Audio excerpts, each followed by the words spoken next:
Olá pessoal, tudo tranquilo? Quem está falando aqui é o professor José Guerra.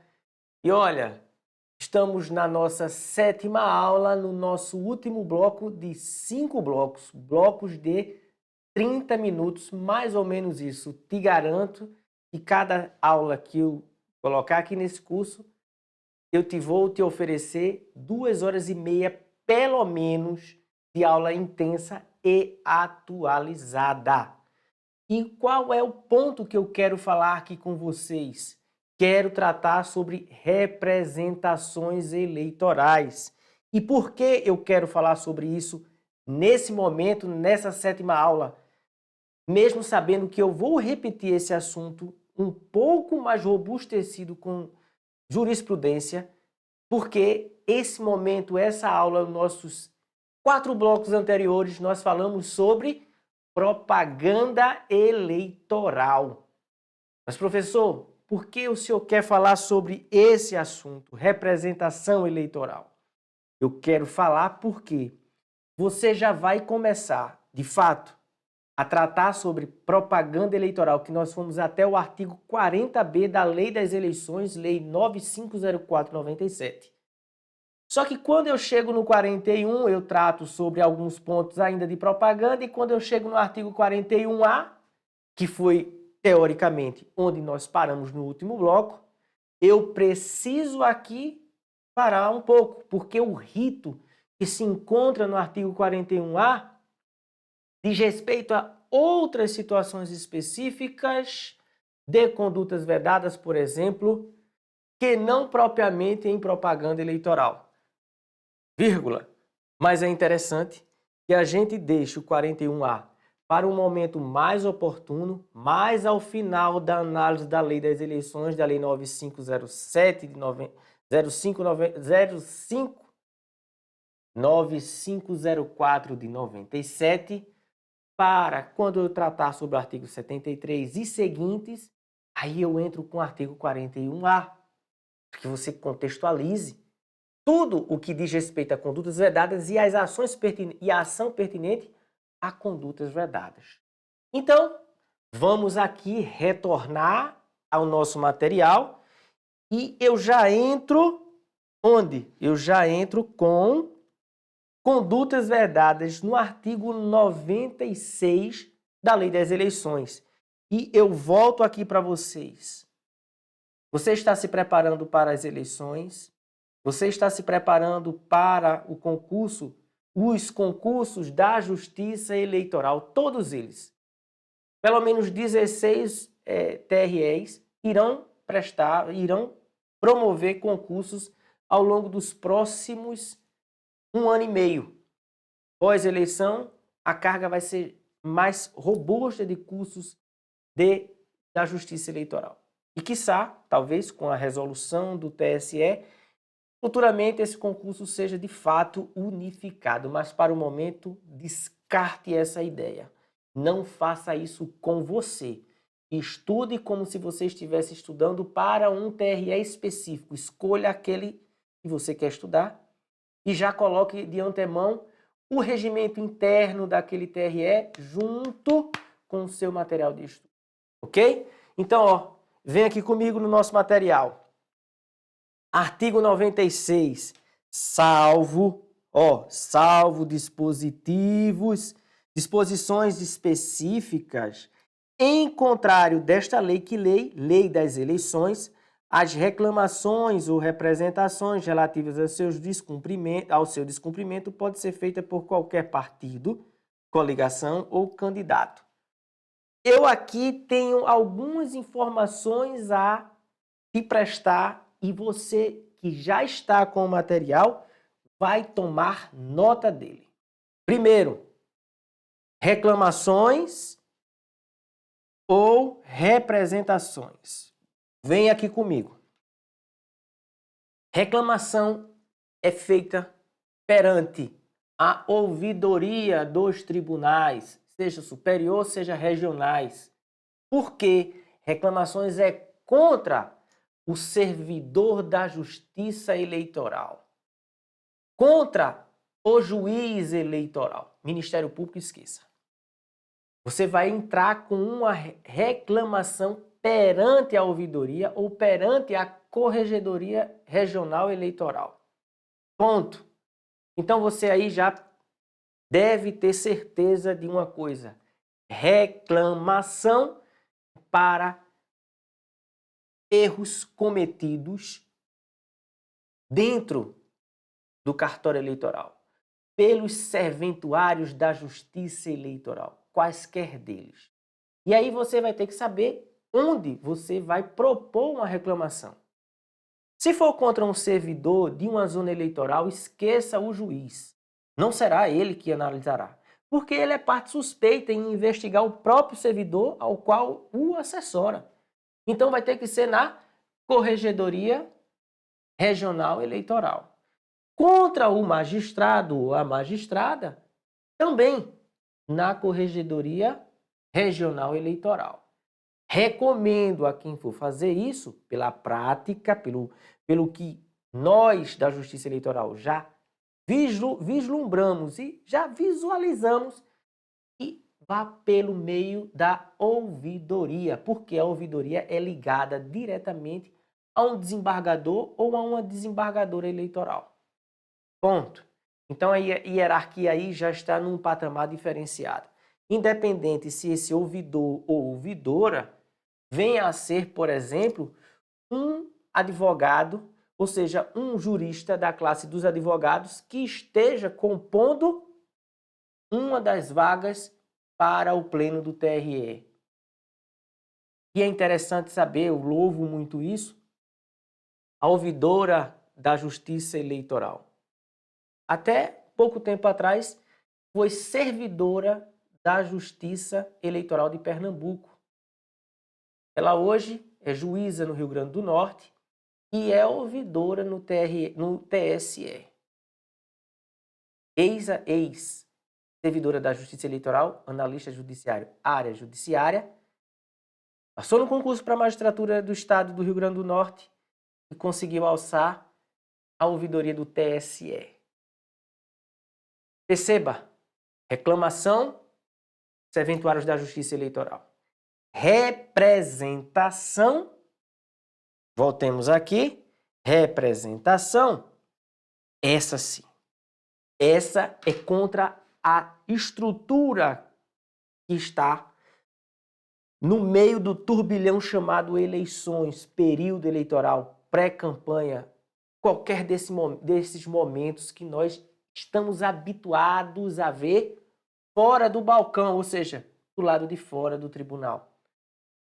E isso é extremo, e essa percepção para você no seu concurso é de extrema importância.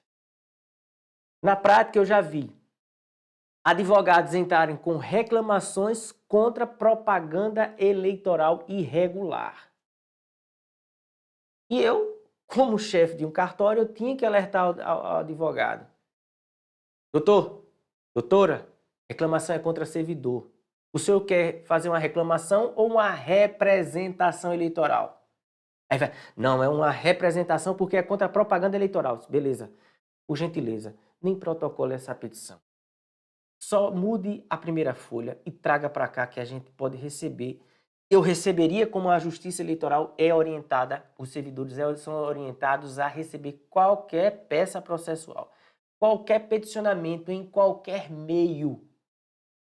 A resposta quem dará é o magistrado ou a magistrada, dentro do teor daquilo que está no peticionamento.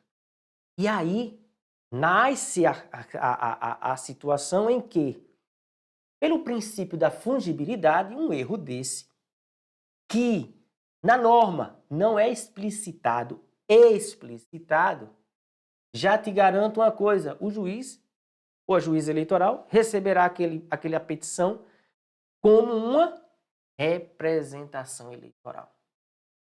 E aí, eu já coloco para vocês alguns pontos que estão na jurisprudência do TSE. E eu já digo a você, o meu material não é inventado, não é criado. Meu material é baseado no código anotado, na legislação anotada do TSE. Esse material, ele é originário da legislação anotada do TSE. Então, volta aqui comigo. Olha só.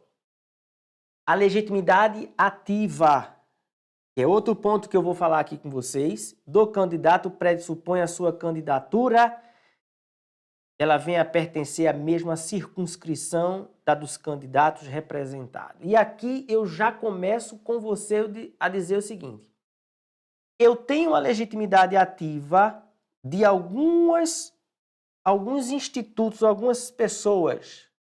E eu já coloco aqui para vocês o seguinte: essa lei nesse artigo falta o acréscimo das federações. Nesse artigo falta o acréscimo das federações. Então, quem são os legitimados ativos para propositura de uma representação? Os partidos políticos, coligação, candidatos e federações. Então, aqui eu tenho partidos políticos, coligação, candidato, PCC, F, federações. Então, olha só, a legitimidade ativa do candidato pressupõe que a sua candidatura pertença à mesma circunscrição dos candidatos representados. Outro ponto específico, e aqui já trata sobre uma situação peculiar que advém das condutas vedadas que nós iremos tratar no momento apropriado, que é justamente a representação sob o rito do artigo 22 da Lei Complementar 64/90, bem como o rito do artigo 30A, arrecadação de gastos de recursos, 15 dias de diplomação. Agora, o 41A, parágrafo 3º, captação ilícita de sufrágio. E o artigo 73, parágrafo 12, condutas vedadas aos agentes públicos até a data da diplomação. O que é que quer dizer com isso? O que é que essa doutrina, essa jurisprudência vem dizer? E ela é fundamental. E não é nenhuma jurisprudência, é um ajuste pontual que o pessoal, os colegas lá do TSE fez nas anotações. Nós não podemos errar com relação ao rito adotado por cada uma das representações e das ações específicas com ritos específicos dito na lei. Se a lei eleitoral não indica qual é o rito a ser seguido, nós estaremos diante da Lei 9504 de 97 como base, a partir do artigo 96, para a partir dele traçarmos a linha procedimental dessa representação, dessa ação eleitoral. Então, eu não estou aqui dividindo doutrinariamente o que vem a ser representação ou ação. Eu quero que você capte a ideia. Quando a legislação deseja que o rito seja diferenciado, o legislador indicou o rito apropriado. Então está aqui, prazos desta lei para a representação sob o rito do artigo 22 da Lei Complementar 64/90. Eu terei os problemas encontrados no artigo 30A.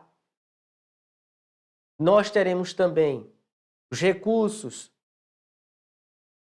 indicados, as ações indicadas e o prazo para a propositura. Além disso, temos o 41A, parágrafo 3º, e o artigo 73, parágrafo 12, que diz, primeiro, a arrecadação de gastos de recursos eu posso propor até 15 dias da diplomação. O artigo 41A e o artigo 73, eu vou fazer isso até a data da diplomação, ou seja, eu tenho algo aqui que você deve guardar em mente. A apresentação de requerimento de registro de candidatura avulsa sem filiação partidária, que não existe requerimento de registro de campanha, de candidatura avulsa, não confere ao representante a condição de candidato nem legitima Autorização para ajuizar representação por suposta irregularidade em pesquisa eleitoral. Volto aqui com vocês. Candidatura avulsa, mesmo que venha a ser protocolada no espaço da Justiça Eleitoral competente para analisar, seja cartório eleitoral, zona eleitoral, seja TRE ou TSE, candidatura avulsa é aquela em que o candidato venha requerer a candidatura não tem partido político. A análise desse requerimento não atribui a pessoa como legítimo ativo para a propositura de representações ou qualquer outra das ações pertinentes ao pleito eleitoral. Inclusive, aqui no caso, no leading case, para representar contra propaganda, contra pesquisa eleitoral irregular. Então, aqui a gente pode fechar já um ponto. Professor, e por que essa decisão de 2023 ela entra aqui para analisar e para ser ponto de debate? Lembre a você o seguinte: quando o pré-candidato já escolhido em convenção, ou aquele que foi escolhido em convenção, mas não veio a requerer, junto com todos os outros candidatos do mesmo partido, num momento específico, mas ele consegue, em até 3 dias, vir a requerer o seu registro de candidatura, mas ele tem partido político, ele foi escolhido em convenção, ele já se atribui, a legislação já o atribui de legitimado ativo para a propositura de peticionamentos eleitorais, seja representações, ações, recursos contra alguma coisa. Isso sem ser sequer deferido, porque parte do pressuposto de que ele já é um candidato. Mas a mesma situação não acontece quando alguém que não tem partido político, ou seja, já tem uma inelegibilidade patente, venha requerer junto à Justiça Eleitoral competente, ao órgão da Justiça Eleitoral competente, o seu registro de candidatura. Nesse ponto, há uma secção, há uma divisão. A Justiça Eleitoral não visualiza aquele que não tem a legitimidade para requerer o registro de candidatura como um legitimado ativo para a propositura das ações. Ok? Voltemos aqui. A representação pela divulgação de pesquisa eleitoral sem prévio registro deve ser ajuizada até a data das eleições. Então, eu já tenho aqui pontos específicos e datas específicas, marcos temporais, dados pela jurisprudência, em alguns casos, para, assim, haver a possibilidade de propositura da ação. Voltemos e seguimos aqui. E aqui eu tenho uma antiga, que é das eleições de 2022, mas que é corroborada pela própria Justiça Eleitoral, que é o seguinte: legitimidade do titular do direito autoral para representar a Justiça Eleitoral contra a violação de seus direitos em horário gratuito de propaganda eleitoral. Veja, competência da Justiça Comum para examinar o dano ao direito eleitoral. Uma coisa é a Justiça Eleitoral fazer cessar. Outra coisa é examinar o dano. Volta aqui comigo. Muitos candidatos se utilizam de sonorização. O que seria essa sonorização? É utilizar a melodia da música de alguém com repercussão nacional no meio musical para construir o seu jingle de campanha.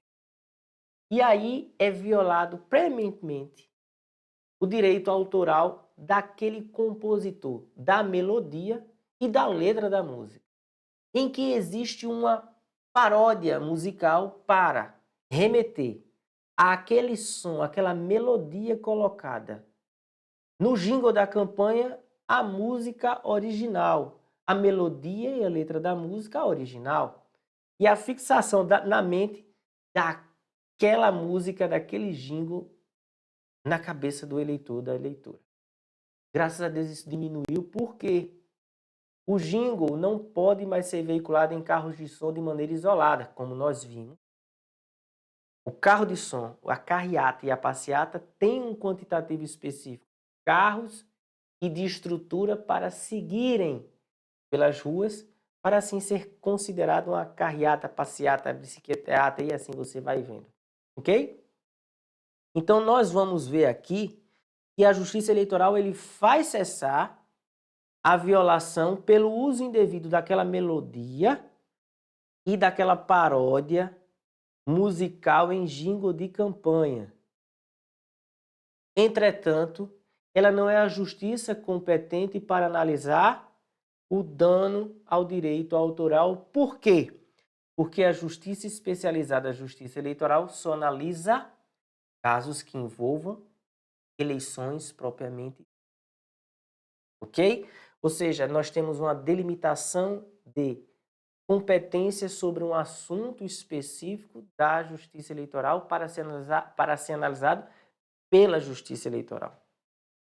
Perceba uma coisa simples. Partido político, filiação de candidato, maneira como se dá a filiação dos correligionários. Faz parte das atribuições do assunto, da matéria a ser tratada, a ser analisada pela Justiça Eleitoral? Não.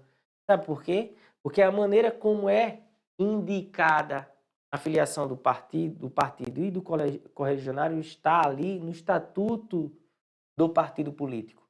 E o estatuto do partido político não é analisado pela Justiça Eleitoral, mas pela Justiça Comum, porque não existe uma competência por questões de pessoa partido político, da pessoa partido político, para a Justiça Federal ou a Justiça Eleitoral. Aquilo ali é uma situação interna corporis, em que o Estado ele não intervém em nada, mas tão somente o prejudicado e aquele quem prejudicou, que é o partido político e o seu filiado. Ok? Então, é uma matéria que trata sobre partidos políticos. Poderia passar pela sua cabeça que é uma matéria eleitoral, que é uma matéria de análise específica da justiça especializada, mas, de fato, não o é. Voltemos aqui. E o rito do artigo 96, ele deve ser proposto e analisado pelo juízo competente.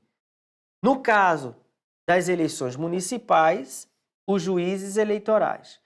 No caso das eleições gerais de cunho federal, estadual ou distrital, nós temos os TREs.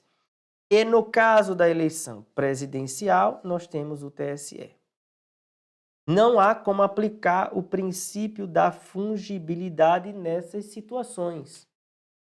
Advogado ou advogada que propõe a representação em eleições gerais contra uma propaganda irregular no seu município, mas que remete a um candidato a deputado federal ou um candidato a deputado estadual, o juiz vai julgar o quê? Incompetência por questão de não ser o órgão competente para analisar aquele tipo de demanda naquela circunstância. Ele não é a autoridade competente para julgar, analisar, vírgula. Mas, em algumas circunstâncias, por conta do poder de polícia, ele pode fazer imediatamente cessar, como um fiscal. Mas aí eu acho uma forçação de barra muito grande, porque isso é atribuição, é competência do Ministério Público. Ok? Voltemos aqui. Parágrafo 1º. As reclamações e representações devem relatar fatos indicando provas, indícios e circunstâncias. Volto aqui a vocês. Vocês sabem a sistemática do mandado de segurança? Vocês sabem que o mandado de segurança deve apresentar um direito líquido e certo. Mas aí você vem a ter, e hoje já é batido, e graças a Deus, não enfrenta o mesmo problema que eu enfrentei na minha graduação lá nos anos 2003, 2004, que era definir o que era direito líquido e certo. E hoje a gente consegue definir direito líquido e certo, que é aquele que que consegue ser provado no instante da propositura do mandado de segurança. Se eu tenho todas as provas que robusteçam o meu mandado de segurança e me garantam que aquele direito é meu e não haverá dilação probatória,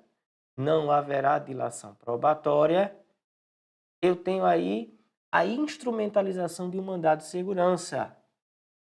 A representação eleitoral é da mesma forma. E por que eu tenho que dizer isso? Porque a representação, ela tem um tempo de tramitação muito ágil. 48 horas para responder, 72 horas para responder, 24 horas para responder. Liminares, retira de site, retira de circulação, direito de resposta, liminar, e tudo em uma semana, no máximo. Em 5 dias está tudo resolvido. Mas aí eu tenho que apresentar uma peça procedimental que não me permita haver dilação probatória.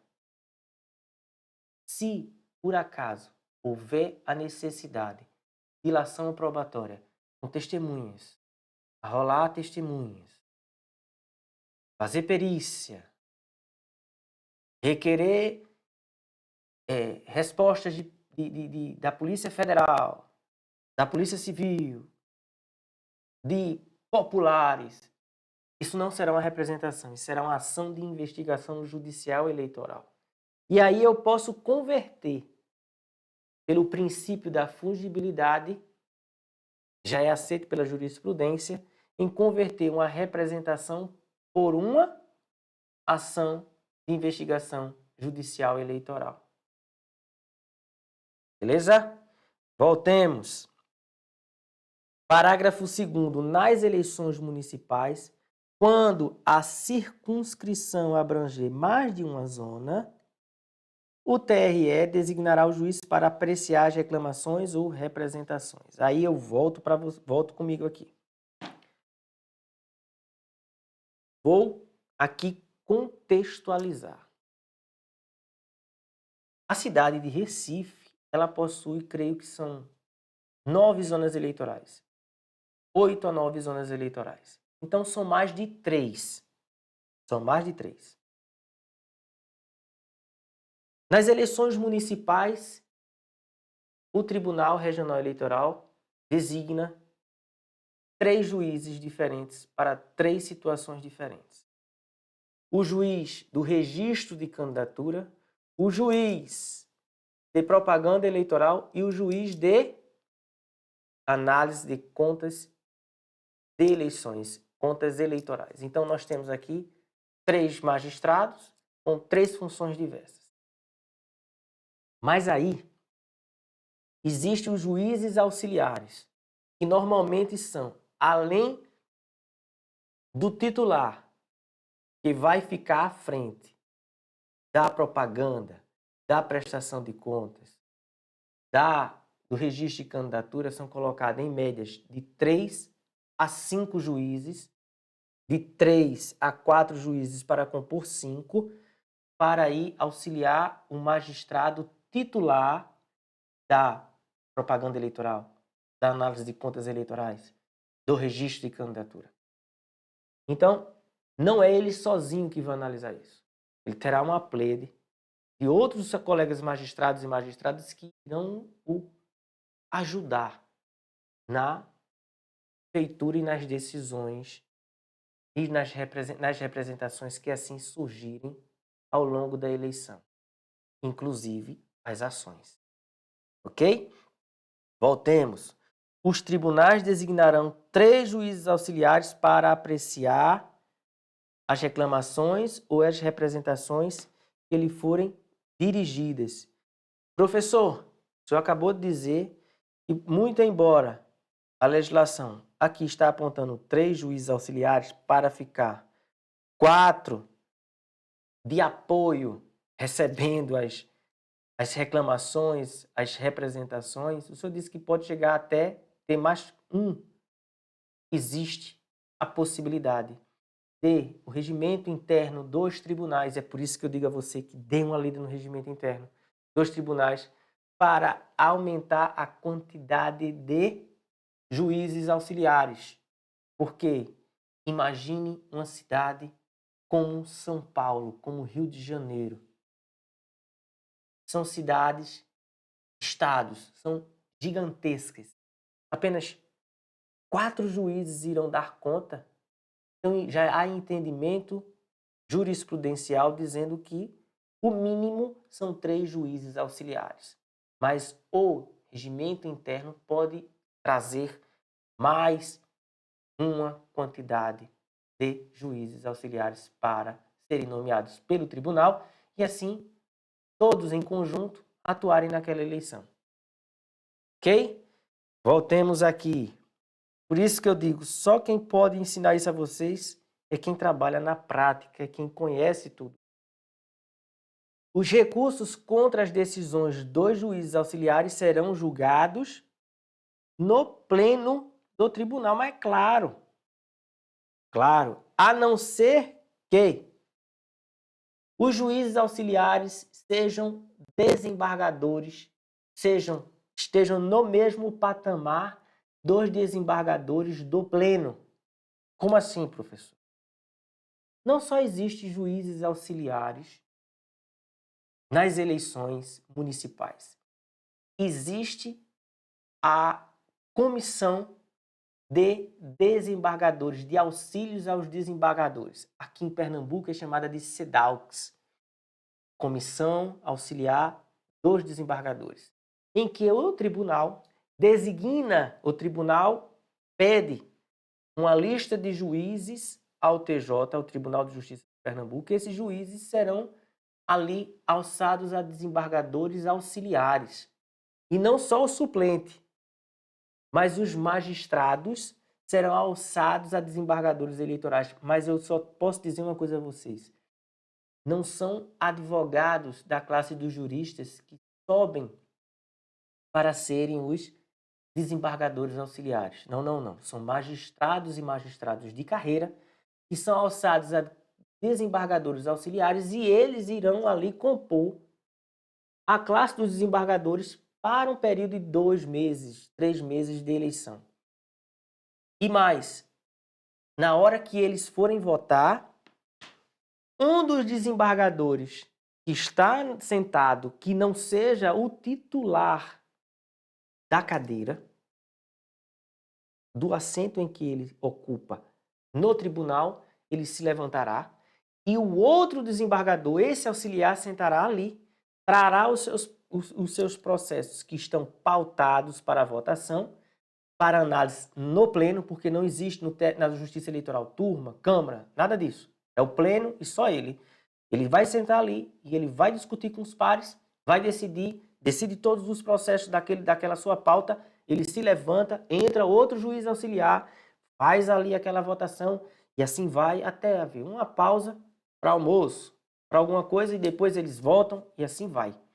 Nas eleições, no período eleitoral, é algo estafante. É algo quase sobre-humano para os servidores e para os magistrados titulares, ok? Voltemos. Recebida a reclamação ou a representação, a Justiça Eleitoral notificará imediatamente o reclamado ou representado para querendo apresentar defesa em 48 horas. Aí eu vou pedir a vocês para que vocês tenham calma nessa ritualística. Se a questão não tratar especificamente de um caso e não ali indicar uma situação que remeta a um tópico, a um capítulo, a uma seção da lei das eleições, como assim, professor? propaganda em internet, propaganda em imprensa escrita, propaganda em horário político, propaganda em blocos de inserções diárias, fora do bloco normal da propaganda eleitoral. Cada uma dessas terá um prazo específico de análise para, assim, o juiz ou a juíza vir convocar a pessoa para falar e ali apresentar um primeiro diálogo que vem a ser quase que uma contestação. Por quê? Porque vem um pedido liminar, o pedido liminar é rebatido, o pedido liminar, a liminar é cumprida, vem o rebatimento daquela liminar e dentro das 48 horas vem o quê? Vem a contestação. Cuidado nos casos práticos que são apresentados nas questões, cuidado nos casos práticos que são apresentados nas questões orais, cuidado nos casos práticos em direito eleitoral que são apresentados agora na OAB, né? Mas creio que eles não vão entrar nessa celeuma jurisprudencial. Transcorrido o prazo de 48 horas, apresentada ou não a defesa, o órgão competente da Justiça Eleitoral decidirá e fará publicar a decisão em 24 horas. Faltou alguém aqui, né? Quem é que vem aqui falar? O MP. O MP vai falar aqui. Por quê? Porque o Ministério Público é o fiscal da lei. E assim o juiz, o magistrado eleitoral, recebe a petição, recebe a contestação e já julga?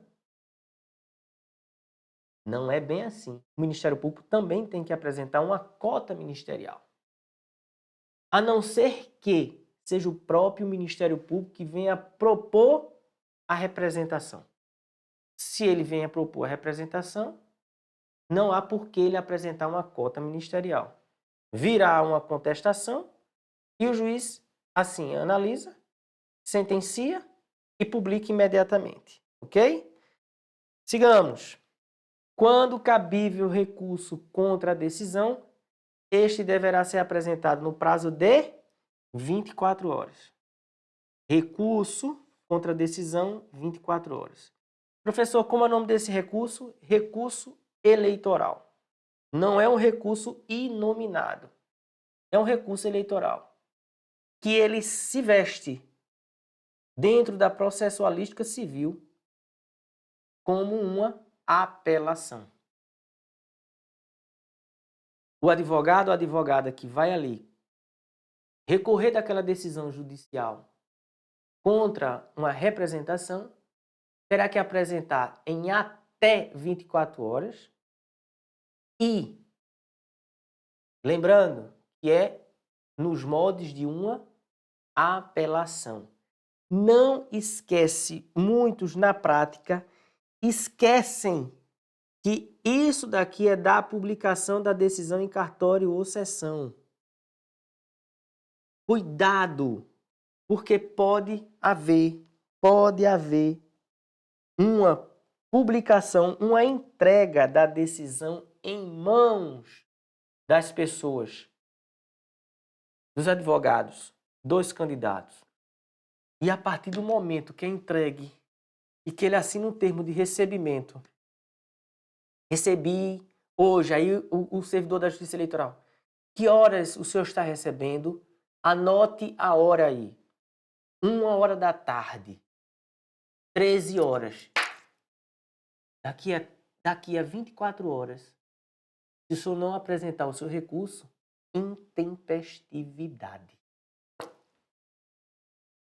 Ele não vai ter que esperar a sentença ser publicada no DJE. Ele vai receber e ali ele já vai para a máquina dele, para a máquina de datilografar dele, fazer o quê? Preparar o recurso. E aí, ele faça da maneira como entender. A interposição de agravo regimental contra a decisão proferida por juiz ou juiz auxiliar, quando cabível recurso inominado, constitui erro excusável se observando o prazo de 1 dia, sendo aplicável o princípio da fungibilidade. Professor, Que tipo de juiz auxiliar essa jurisprudência vem indicando? Essa jurisprudência vem indicando o juiz auxiliar da Corte Eleitoral.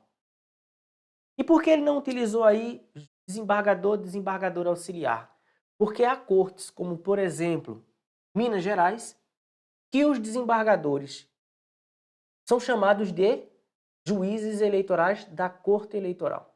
Então, esses juízes eleitorais, eles fazem a vez porque eles serão chamados. Por exemplo, se houver aqui algum evento em Pernambuco e a Corte do TRE de Minas vier para Pernambuco, nós iremos os tratar de desembargadores eleitorais. Muito embora no regimento interno do TRE de Minas Gerais eles sejam tratados como juízes eleitorais, da classe dos juristas, que são os advogados, da classe da magistratura, que são os desembargadores e juízes do Tribunal de Justiça ou do TRF da 6ª Região. Ok? Então, cuidado quando vocês observarem isso. Porque aqui, ó, vem dizendo um recurso específico, que é o agravo regimental. Agravo regimental é contra decisão monocrática proferido por desembargador eleitoral quando da análise do recurso apresentado ou quando o desembargador eleitoral ele é competente originário para analisar aquele caso específico. Exemplo, representação contra propaganda irregular em eleições gerais. Deputado estadual, deputado federal, governador, senador da República, deputado distrital. A representação é distribuída a um desembargador eleitoral. Ele dá ali a decisão. Essa decisão é uma decisão monocrática. Essa decisão monocrática, ela pode sofrer um recurso, ela pode um recurso ordinário, ela pode ali ser combatida com um agravo regimental, e esse agravo regimental leva diretamente aquela decisão ao pleno ou um embargo de declaração. Os 3 recursos podem cair na decisão monocrática.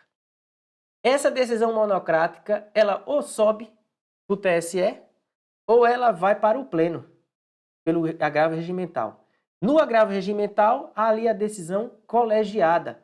A decisão colegiada ou confirma a decisão monocrática e ali morre, ou combate a decisão monocrática, desfaz a decisão, constrói um acórdão e ali aquele acórdão deve ser cumprido. Simples assim. O único problema é observe o prazo. Observe o prazo. Quando é um recurso ordinário, eu tenho que observar o prazo do Código Eleitoral de 3 dias. Beleza? Vem comigo. Professor, o senhor já faz mais de 56 minutos que o senhor está nessa aula.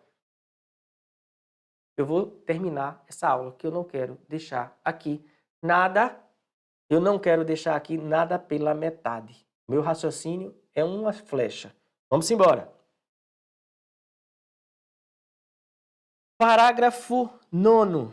Os tribunais julgarão os recursos no prazo de 48 horas. Os tribunais julgarão os recursos no prazo de 48 horas. É assim na prática? Não. Por conta do volume de ações e recursos que tramitam no tribunal. Mas não chega a ser o dobro disso. 48 horas não chega a ser 74, não chega a ser 86, tá? 96 horas que diga. Mas é importante que deixe consignado que a agilidade na justiça eleitoral, ela é um estalar de dedos, tá? Em comparação com qualquer outra justiça nesse país. Voltemos aqui. Parágrafo 10. Não sendo o feito julgado no prazo fixado, o pedido pode ser dirigido ao órgão superior. Que órgão superior?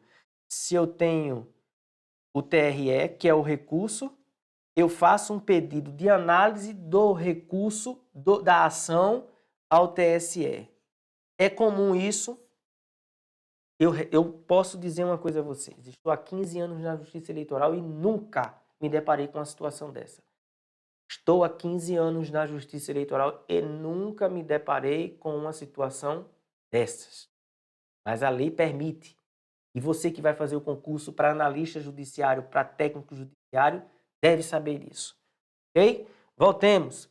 As sanções aplicadas a candidato em razão do descumprimento de disposições dessa lei não se estende ao respectivo partido, mesmo na hipótese de esse ter se beneficiado da conduta, salvo quando comprovada a sua participação.